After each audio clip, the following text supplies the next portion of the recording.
Eu tenho 75 anos e vou te contar uma coisa que eu queria ter ouvido aos 25.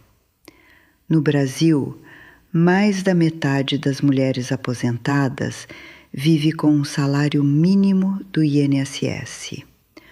Um salário mínimo, minha gente, depois de 40 anos de carteira assinada. Pensa bem no que isso significa. 40 anos de despertador às 5 da manhã. 40 natais perdidos por causa do fechamento de balanço. 40 aniversários de filho, onde a gente chegou tarde, porque o gerente pediu para ficar mais um pouquinho. E no fim, um salário mínimo. Eu sei disso porque eu sou uma dessas mulheres. Eu sou uma das estatísticas. Só que eu não morri quieta dentro dela.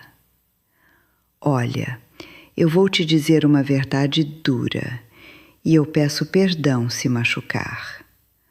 O banco não quer que você descubra o que eu descobri aos 65 anos, sentada na mesa da minha cozinha, com um lápis na mão e um caderno em branco na minha frente. Porque o dia em que uma mulher como eu e como você faz a conta de verdade, no papel, com a própria letra, sem aplicativo, sem gerente, sem aquele rapazinho de gravata dizendo: "Está tudo certo, minha senhora." Esse é o dia que o sistema inteiro tem medo. É esse o dia que ele não quer que se repita. E é exatamente esse dia que eu vim te contar hoje. Eu não vou te pedir para se inscrever em nada. Eu vou te pedir uma coisa só. Fica comigo nessa conversa, de mulher para mulher. Senta a poltrona, baixa o volume da televisão da sala, deixa o celular virado para baixo. Porque o que eu tenho para te dizer, ninguém na agência do seu banco vai dizer. Ninguém da sua família vai dizer. E talvez seja a conversa mais importante que você vai ter essa semana sobre o resto da sua vida. Eu chamo Maria Helena. Moro em Belo Horizonte, num apartamentinho no bairro Santa Teresa. E eu vou começar pelo princípio. No dia 1º de março de 1976, eu coloquei pela primeira vez um sapato de salto baixo, daqueles fechadinhos, marrom, que minha mãe comprou na Savassi com o dinheiro que ela juntou da costura. Eu tinha 25 anos. Era o meu primeiro dia de carteira assinada, num escritório de contabilidade no centro de Belo Horizonte, perto da Praça 7. Eu lembro do cheiro daquele prédio: cera de chão, cigarro, papel carbono. Eu lembro do meu chefe, seu Antônio, batendo na minha mesa com um anel de formatura e dizendo: "Moça, aqui a gente trabalha." Eu balancei a cabeça, sorri e disse: "Sim, senhor."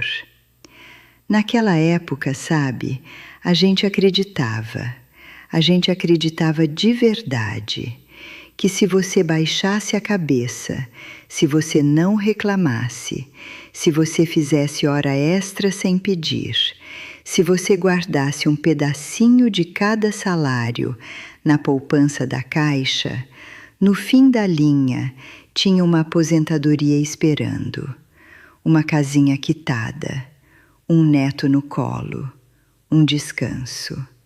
Era esse o trato. Esse era o evangelho da minha geração. Eu acreditei nesse evangelho por 40 anos. Eu acreditei nele quando a Carolina, minha filha mais velha, fez 15 anos e a festa foi num sábado e eu não pude ir porque era fechamento de mês.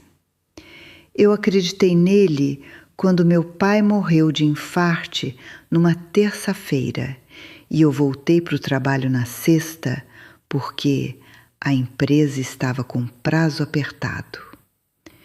Eu acreditei nele em 1990, quando Collor congelou minha poupança e eu fiquei sentada na cozinha, olhando para o extrato, sem entender direito o que tinha acontecido com o dinheiro que eu juntei desde o casamento. Eu acreditei nele quando a coluna começou a doer aos 48 anos e o médico disse: "É o estresse, dona Maria Helena, vai pegar mais leve." E eu ri por dentro, porque pegar mais leve não estava no contrato. Eu fiquei dentro daquele escritório por 40 anos. Vi 4 mudanças de moeda: cruzeiro, cruzado, cruzeiro real, real. Vi 3 planos econômicos quebrarem na minha mão. Vi presidente preso, vi presidente cassado, vi reforma da Previdência mudando a regra do jogo no meio do jogo. Em 2019, quando eu já estava com 68 anos e ainda trabalhando.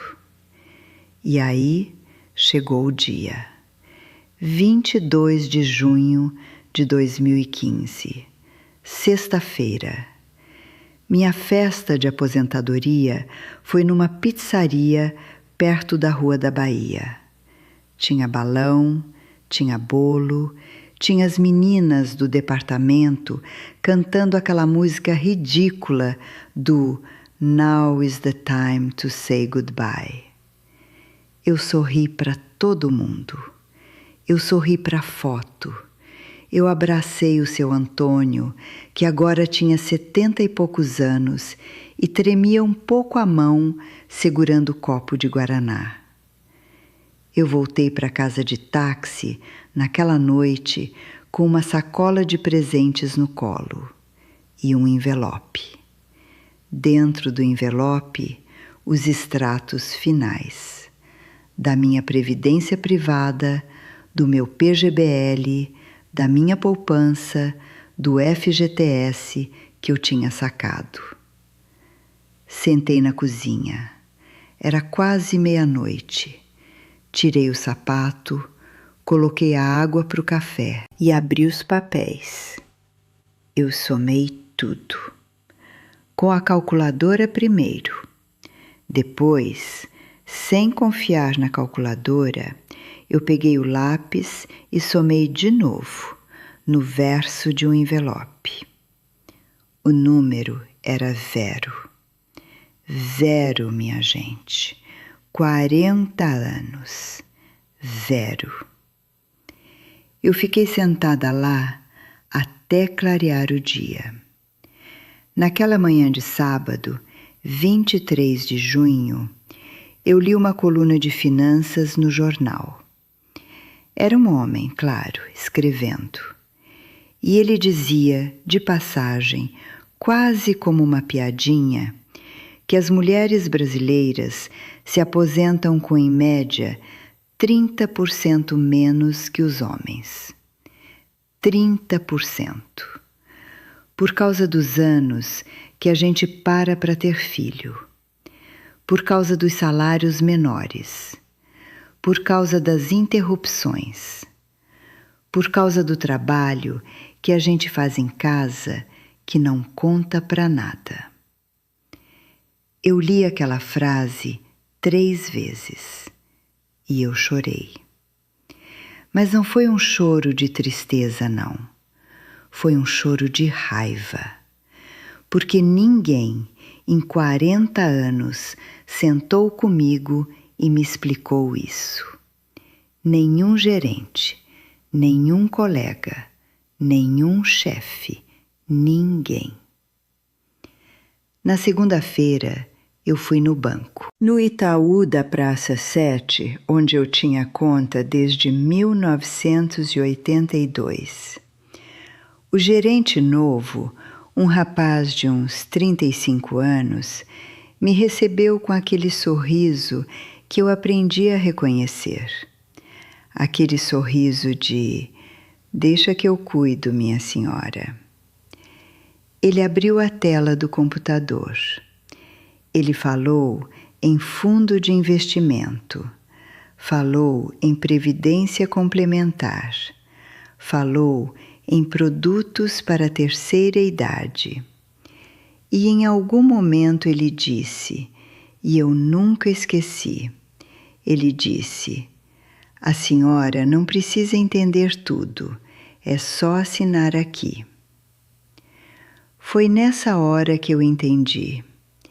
Eu entendi que durante 40 anos eu fui chamada de minha senhora por homens que estavam tirando um pedacinho de mim a cada mês. Taxa de administração, taxa de carregamento, taxa de saída, taxa de custódia, tarifa de manutenção, tarifa de cartão, tarifa de cheque. Cada nome bonito, cada letra miúda era uma mordida.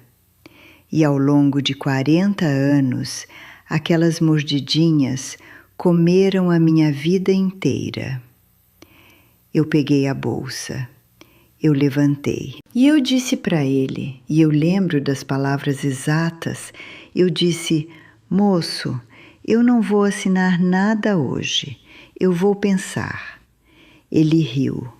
Ele disse: "Claro, dona Maria Helena, mas não demora, porque a oferta é só essa semana". A oferta era só aquela semana, faz 10 anos, e eu nunca mais voltei lá para assinar nada. Voltei para casa, sentei na cozinha, 5 da manhã do dia seguinte. Eu não dormi. Peguei o lápis de novo. E eu escrevi, no verso do mesmo envelope da festa, uma frase que mudou a minha vida. Eu escrevi assim, com a minha letra tremida: "Ninguém vem consertar isso. Ninguém vem. Não vem o governo, não vem o banco, não vem o gerente, não vem o seu marido que já morreu, não vem o seu filho que mora em Brasília e liga no Dia das Mães, não vem a igreja, não vem o sindicato, ninguém vem consertar isso". Se você tem mais de 60 anos e está me ouvindo, eu preciso que você respire fundo e aceite essa frase, porque ela dói, mas ela é a única que liberta. Naquela mesma semana eu fiz 3 coisas e eu vou te contar uma por uma, porque cada uma delas o banco preferia que eu não tivesse feito. Primeiro, eu voltei na agência, mas dessa vez eu não fui sozinha. Eu fui com uma lista, escrita à mão, num pedacinho de papel. E eu pedi para encerrar quase todas as minhas contas.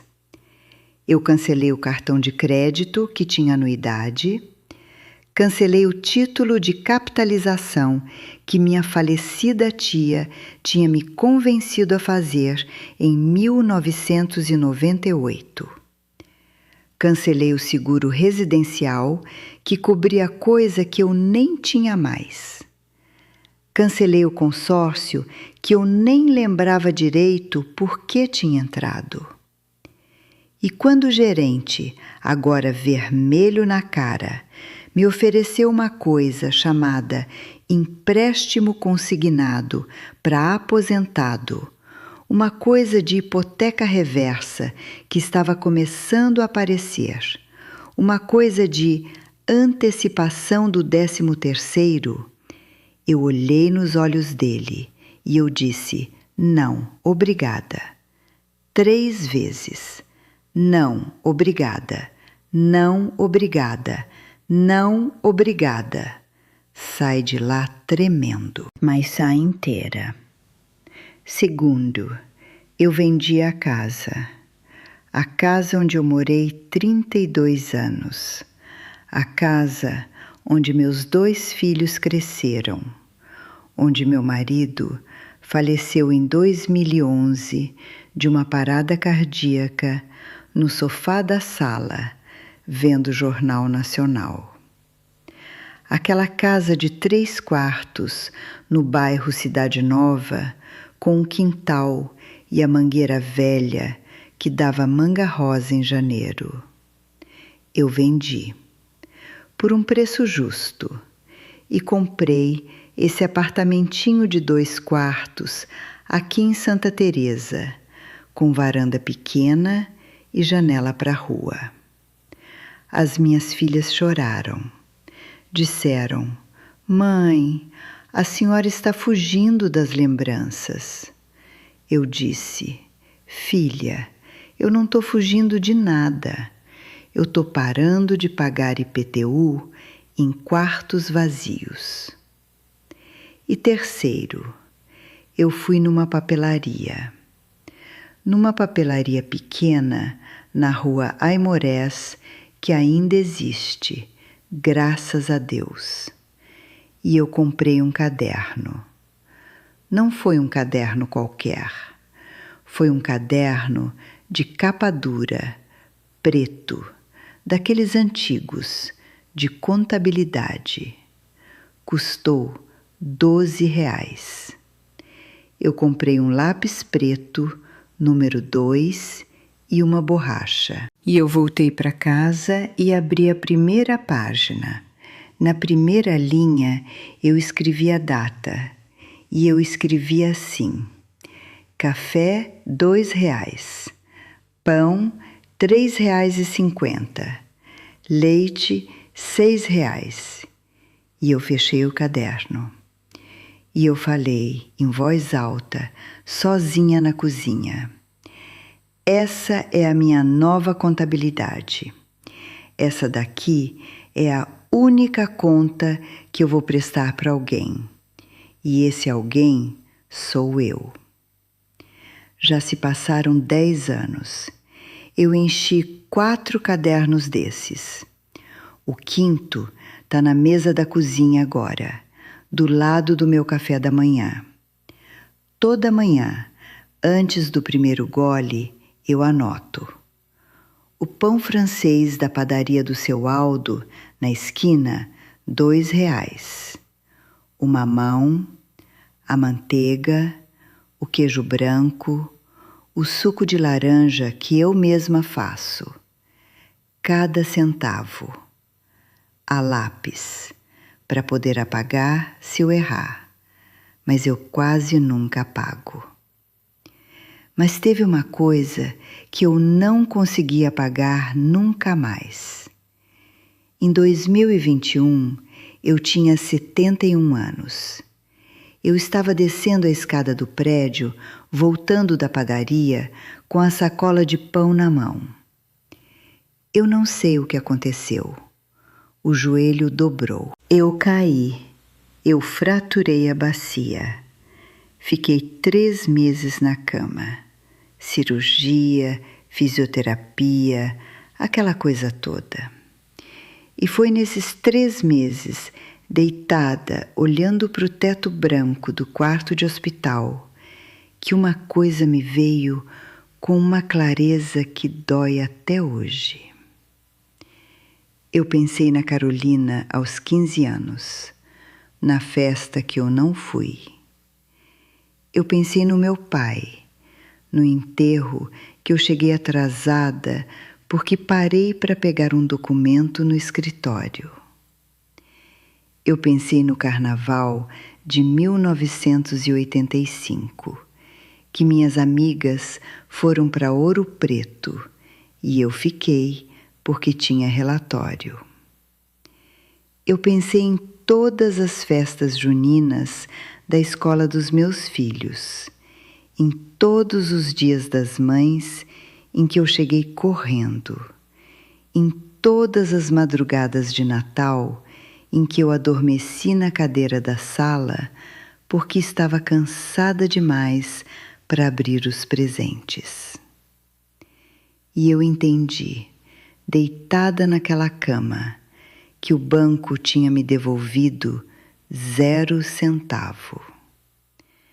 Mas tinha uma outra coisa que eu também tinha entregado, sem perceber, ao longo desses 40 anos. Uma coisa que nem o banco, nem o governo, nem nenhuma reforma da Previdência, nem nenhum plano econômico do mundo pode me devolver.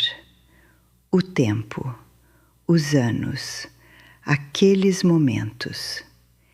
Esse é o roubo silencioso que ninguém te ensina a contar. O dinheiro, a inflação come, as taxas comem. O Collor comeu em 1990. O real reorganizou. A pandemia mordeu de novo em 2020. Mas tudo isso, no fim, é só número. Os anos, minha filha, os anos não voltam, nem com juros, nem com correção, nem com processo na justiça. Os anos foram. Hoje eu acordo às 6 da manhã, não 5, 6.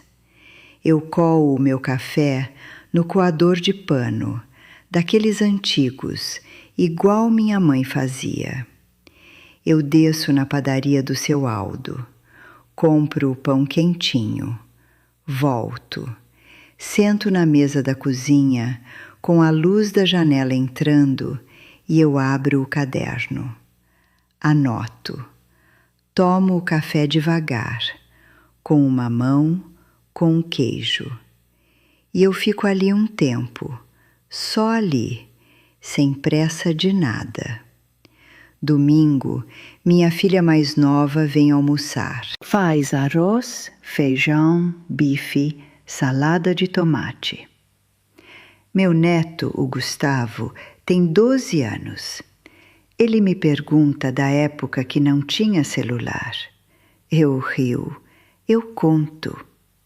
À tarde, eu vou na missa das 6, na igreja de Santa Teresa, a pé.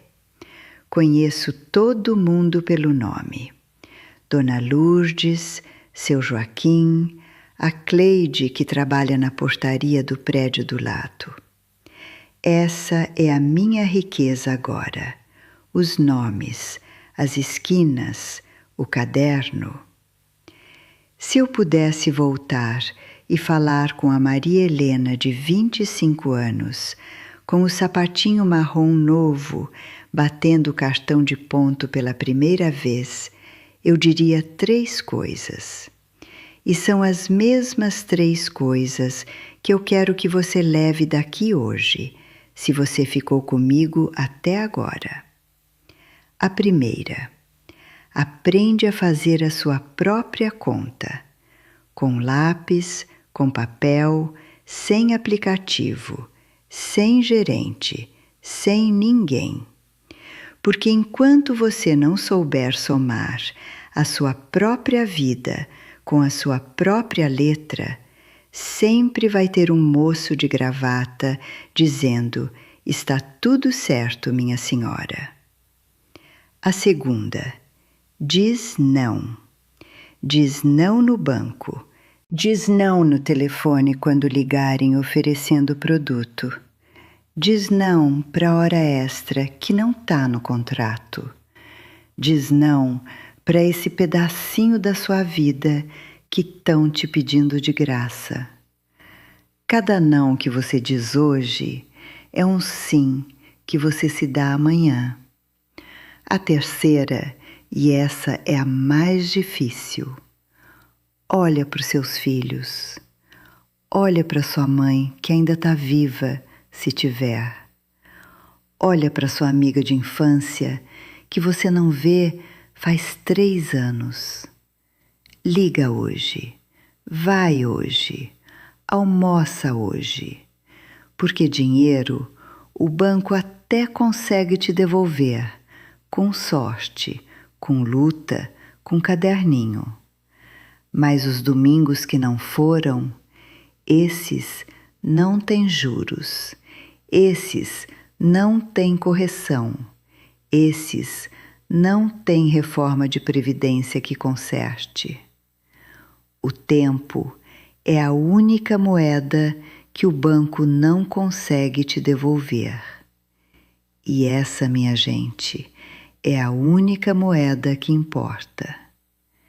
Eu sou Maria Helena, tenho 75 anos, moro em Belo Horizonte e eu não tenho 1 centavo a mais do que tinha aos 65. Mas eu tenho os meus domingos de volta. Eu tenho o meu caderno na mesa. Eu tenho os meus nomes na esquina. Eu tenho a minha letra a lápis. E eu tenho essa conversa aqui com você. Fica bem, minha filha, e pensa no que eu te disse. Pensa bem.